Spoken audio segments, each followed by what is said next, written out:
মই যেতিয়া মোৰ ঘৰলৈ কোনোবা আলহী আহে বা মোৰ বন্ধুবৰ্গ আহে, মই তেতিয়া মোৰ ছোৱালীজনীক মাতি পেলাই কওঁ যে মা এটা ৰাইমছ গোৱাচোন।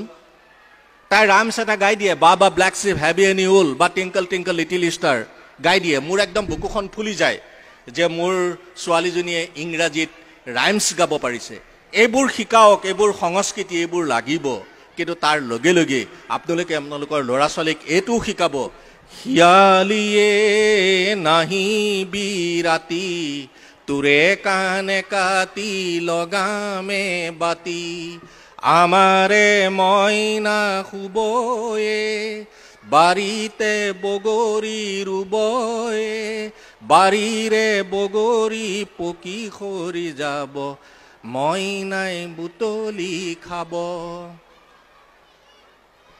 এইটোৰ পৰা লুইতৰে পানী যাবি অ বৈ, লুইতৰে পানী যাবি অ বৈ, সন্ধিয়া লুইতৰ পানী সোণোৱালি, চহৰে নগৰে যাবি অ বৈ। ইয়াত সোমাই থকা দৃষ্টিনন্দন, নান্দনিক, ছান্দসিক, ছন্দোবদ্ধ, জীৱন প্ৰবাহ, মানৱীয় প্ৰমূল্য, এই সাংস্কৃতিক বিজ্ঞান যাত্ৰাৰ যিটো সোধ, যিটো শব্দকলা, যিটো বাক্য গঠন, সেইবোৰ আন ক'ৰবাত আছে বুলি মই নাভাবোঁ।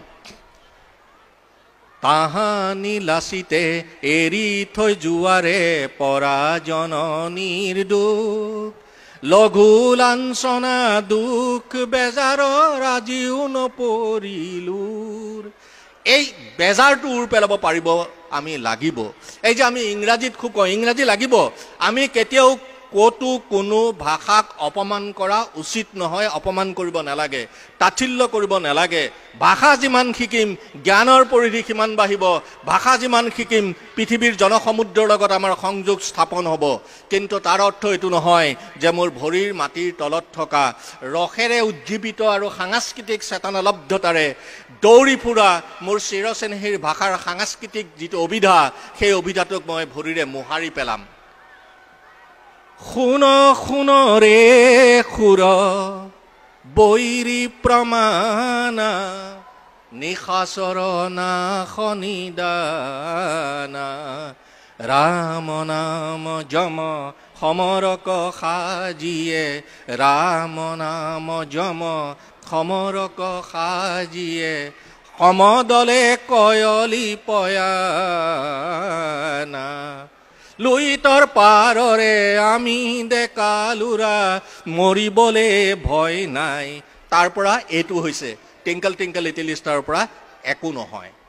সেইকাৰণে মই ভাবোঁ যে পৃথিৱীৰ বিভিন্ন প্ৰান্তত উচ্চাৰিত হৈ থকা ভাষাবোৰৰ যিবোৰ সাংস্কৃতিক সত্তা আছে, যিবোৰ সাংস্কৃতিক ৰং আছে, যিটো মানৱীয় প্ৰমূল্যক উজ্জীৱিত কৰিব পৰা চেতনা আছে, সেইবোৰ বুটলি আনি আমাৰ ভাষাটোৰ লগত তাক সংপৃক্ত কৰি এটা নতুন ৰূপ পৰিগ্ৰহ কৰিব পৰাকৈ ভাষাটোক আমি উজ্জীৱিত কৰিব পাৰোঁ নেকি, সেই চেতনাৰে সৈতে মই মোৰ নৱপ্ৰজন্মক আহ্বান জনাইছোঁ। আৰু নৱপ্ৰজন্ম ভাবিকালৰ সুন্দৰ পৃথিৱী নিৰ্মাণৰ দ্ৰষ্টা আৰু স্ৰষ্টা, নাভিকমল প্ৰসাৰিত বিশ্বকৰ্মা বুলি মই অনুভৱ কৰোঁ। আৰু সেই বিশ্বকৰ্মাৰ হাততেই পৃথিৱী সমুজ্জ্বল হৈ উঠে। আৰু সেই সমুজ্জ্বল ৰূপটো মোৰ নৱপ্ৰজন্মই বহন কৰিব লাগিব। আৰু সেই নৱপ্ৰজন্মই বহন কৰাৰ শক্তি কলাক আমি কেনেকৈ আগুৱাই নিব পাৰোঁ, তাৰ কথা বতৰাবিলাকৰ সৈতে আমি যোগ হ'ব লাগিব।